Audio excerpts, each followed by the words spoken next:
Oh, beautiful. Look at the light on that.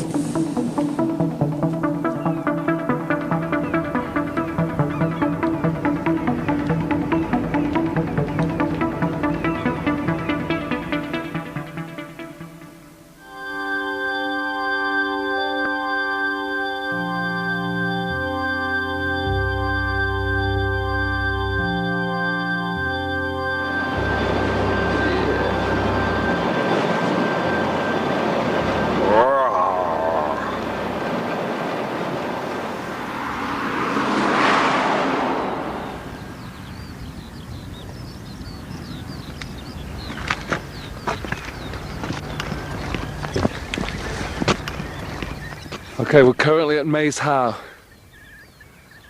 in the north part of the sacred landscape, looking down towards Hoy. From Maes Howe we'll go down to see Broga, which is another enormous earth ring with standing stones around it, another very, very large circle called the Stones of Stennis, but these monuments are all intervisible. Maes Howe is fantastic. It's the largest of these chambered cairns. Always overwhelming to be here. There's nothing that surpasses Maes Howe. If you look at the construction of Maes Howe, there's nothing in the Neolithic world which tops it.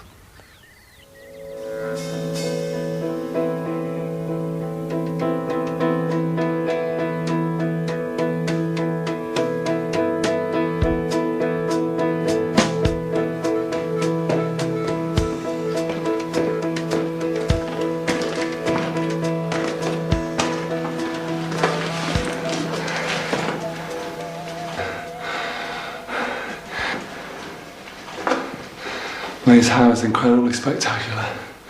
It's always breathtaking to be in here.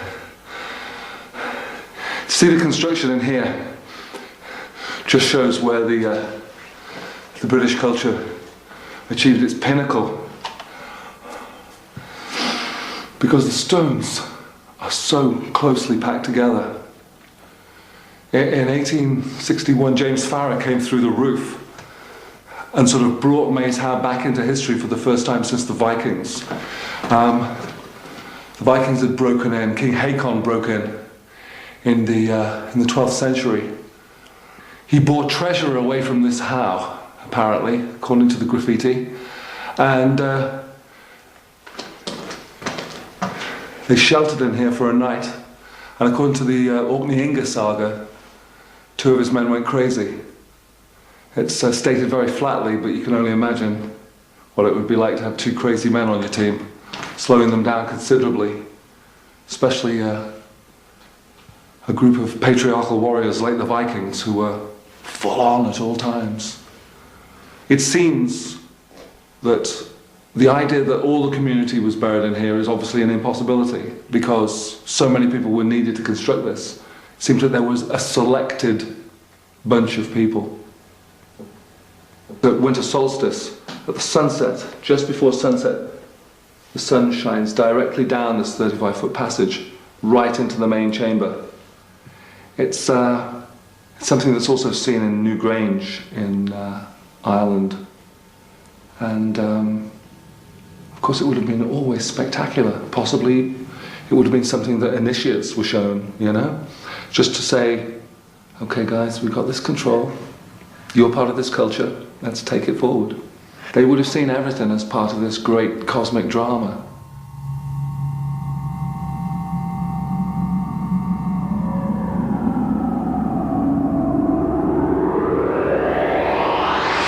We're now at the standing stones of Stennis. This is one of the most fantastic stones in megalithic culture. It's over 20 feet high and probably 4 or 5 inches thick. Standing stones used to number 12. Now there are only 3, but this would have once looked like a sort of a megalithic crown in the landscape.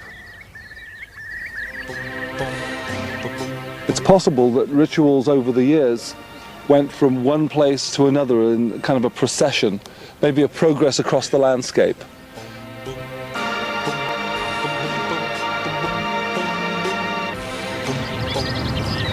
That's definitely the best one. I'm standing on a mound looking down to the Ring of Brogar. This is the most impressive of all the circles in terms of its physical size. The Ring of Brogar is the latest of these monuments, still in existence, made after Stennis and after Maes Howe.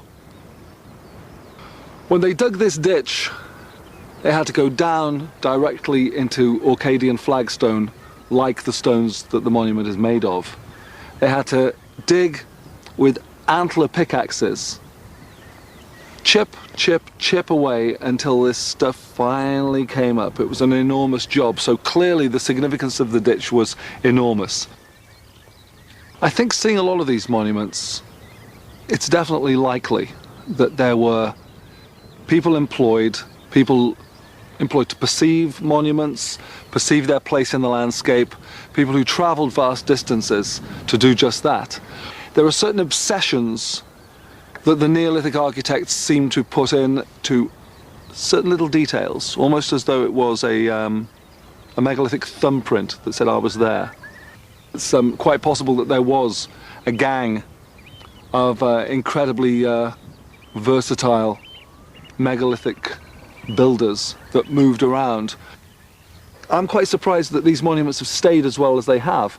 I think they must have chosen the stone incredibly well. There must have been somebody out there who was a right quarry expert.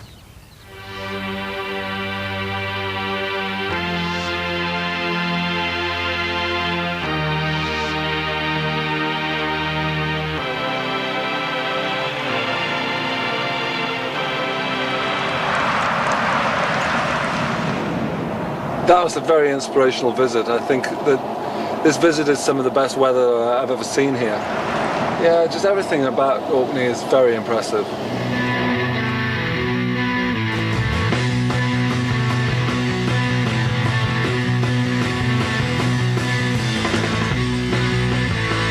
Thanks very much. Bye-bye.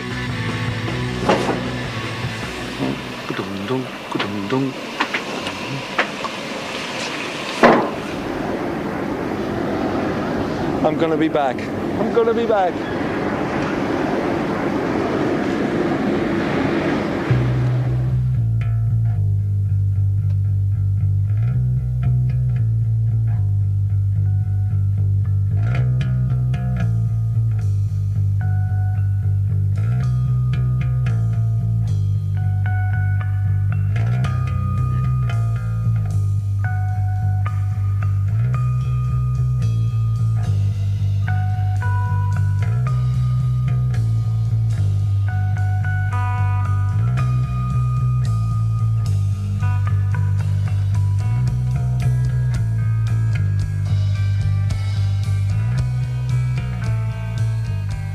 We're currently at Kirkton of Culsalmond in Aberdeenshire.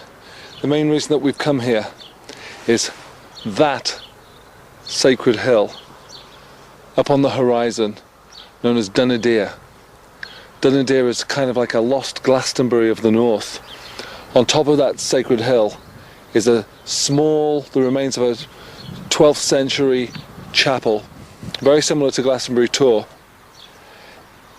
This church was built on top of a stone circle. It seems to have survived until the 1700s, at which time the stone circle was dug up and cast into the floor of what is now the church of the Kirkton of Culsalmond, or Culsalmond. So if we stand there and we look across, we can see its prehistoric significance. And the reason we're here is to show right across the area, at least 14 stone circles make that its main focal point. Okay, and there in front of us is Dunadir, the central sacred hill of this Aberdeenshire scenery. The reason that this is such a strong image is because it can give us some idea of what Glastonbury would have once upon a time been like before Christianization destroyed many of the stone circles. What's happened in Aberdeenshire is that there are just so many, it's impossible to destroy all the circles.